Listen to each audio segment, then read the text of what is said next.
gaano ba kagaling at gaano ba talaga ka-effective kung kayo ay lalayo ay babalik na raw po ang mga excess. Napaka-effective at napakalaki po ng pwedeng gampanan kung halimbawa kayo po ay nakikipagbalikan. May objective na bumalik ang taong mahal mo. Hindi lang po kasi yung factor or part na makikita nyo once again yung halaga mo, yung value natin. Ito po ay nagbabalik din po ng respeto. Diba sinasabi ko nga po sa mga vlogs ko, mga utol, na ito po ay may opportunity na para mabilis na bumalik yung respeto nyo sa'yo. Kasi just by simply moving out, kasi sa simpleng paglayo natin, sa simpleng pananahimik natin, mararamdaman niya kagad yung iba yung respeto pabalik sa'yo. Kasi ang pakiramdam niya, nire-respeto nyo po at ginagalang nyo po yung paghihiwalay or space or breakup, nire-respeto mo rin pabalik sa kanya. Kaya as a human being, re-respetuhin ka rin po pabalik agad-agad.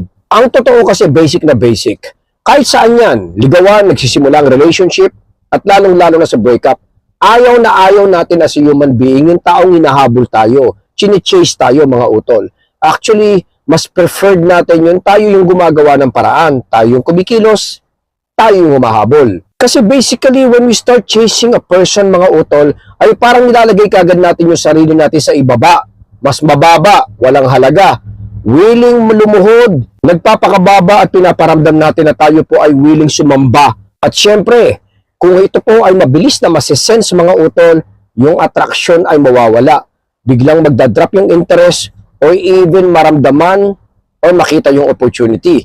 Lahat ito mga utol ay eventually maglalaho. Nasanay kasi at madalas marami din nagtuturo sa atin or probably naririnig natin during the process na kung tayo po ay sobrang mag-e-effort, itatry natin, ipupush natin, i-express natin yung feelings natin mga utol, ay mas lalong tayo po ay magkakaroon ng magandang outcome. Ay mas lalong magsasucceed tayo. Sa isang banda, totoo yun eh. Pero I do believe na timing is important. Siyempre sa mga oras na kayo po ay nasa breakup, or let's say inaayawan niya tayo at kailangan mo mag-provide ng space mga utol, kailangan iset aside natin ang ganitong principle. Kailangan iset aside muna natin ang ganitong paniniwala. Kasi ang totoo, the more na sinusubukan natin or pinupush natin ang isang bagay, pinipilit natin mga utol, the more na lalayo siya sa atin. Mapa-ex yan, taong mahal natin or taong gusto natin. Alam mo naman yun eh. Kilala mo naman kung ano yung naging relationship mo sa kanya, and perhaps kilalang kilala mo ang ex mo mga utol. Alam mo na pagkahalimbawang ikaw ay bigay ng bigay, alam mo na ito po ay na-appreciate, I do believe that, pero alam natin na kung halimbawang ikaw nga po ay effort, nagsasacrifice, at todo pagmamahal ang binibigay mo mga utol, lalong hindi po siya mag-e-effort. Kasi ang magiging pakiramdam niya, ba't kailangan ko pang gawin? Kung tayo nga po mismo, o yung mga nadamp mga utol, ang siyang gumagawa na nito. Kumbaga hindi na niya kailangan hanapin. Kasi when it comes to relationship mga utol, challenge is very important. Pag hindi na siya nasa-challenge sa atin, alam natin na doon nagdadarap yung attraction. Naniniwala po kasi ako na kahit nasabihin na nating i-boost nyo lahat ang pagmamahal sa isa't isa, or for example, ipinaramdam mo sa kanya na sobrang mahal mo siya, okay lang yun. Wala namang problema doon, pero kailangan balansehin po natin sa challenge. Kaya nga po lagi nating ina-advise na gumawa din po tayo ng mga ibang bagay. Mag-focus din po tayo doon sa tinatawag na outside world. Hindi yung parang routine o sa kanya na lang po umiikot ang mundo mo mga utol.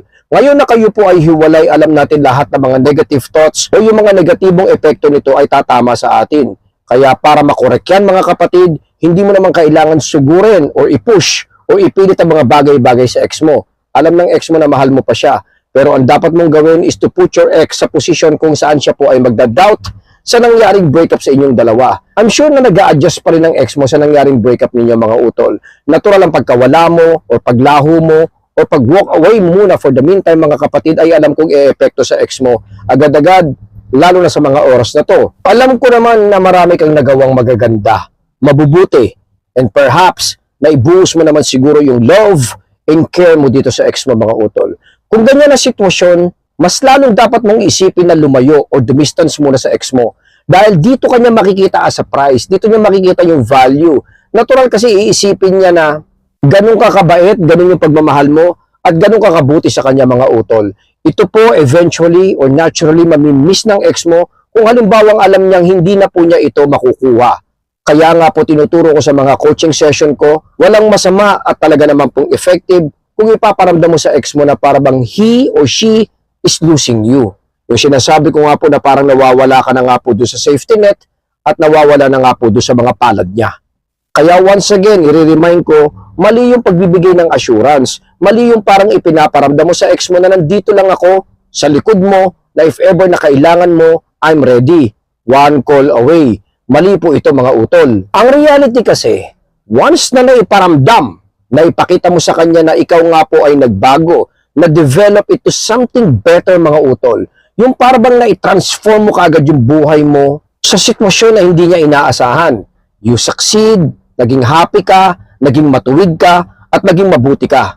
Naturally, kung siya ang ex mo, at legit, na kayo po ay nagkaroon ng relationship, antimano, bigla niyang marirealize o bigla niyang mafe-feel na kailangan parte ako nun. Kaya nga po madalas na narinig niyo rin po sa akin na para hindi ka na malito, i-outgrow mo na lang yung ex mo. Iparamdam mo sa kanya na iniwanan mo siya. Iparamdam mo sa kanya na siya po ay nasa-set aside at hindi mo na priority ngayon. Uninvested ka na sa kanya.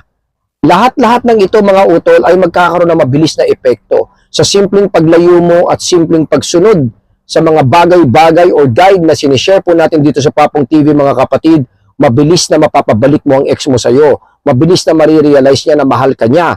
At mabilis na mararamdaman niya mga utol yung regrets ng pagkawala mo. Sabi nga na nabasa kong libro, kung ikaw ay nasasaktan ngayon mga utol, gamitin mo to bilang instrumento o tool para lalong lumakas ka.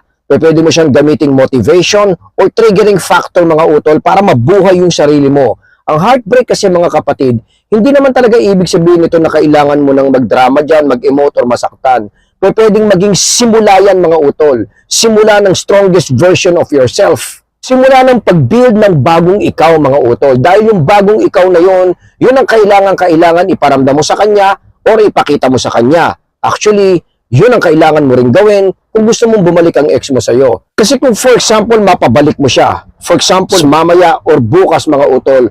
Pero kung halimbawang mahina, luhaan, at talaga naman pong depressed at dapang-dapa ka mga utol, wala rin po kayong na-achieve. Hindi rin po tayo magsasucceed in my opinion. My advice is lumayo, magpalakas, magpakatatag, come back stronger kapatid. Iyan ang kailangan mo munang gawin para magkaroon ka ng clarity, para luminaw at para mas maintindihan natin. At the same time, kung ito po ay gagawin natin mga utol, magkakaroon din po ng paglilinaw ang ex mo for sure. Kung meron mga negativity na nangyari sa inyong dalawa, away, guilt feelings, sumbatan at kung ano-ano man, sakit, alam natin na ito po ay gagamutin naturally. By just providing space at paglayo mga utol, alam natin na naturally ito po ay magsasubside. And then sabi ko nga po, unti-unti kanya maaalala, unti-unti kanya maiisip, unti-unting marirekindle yung care and love connection niya sa inyo. Kasi nandyan pa yan. At alam naman po natin, positive things always remains.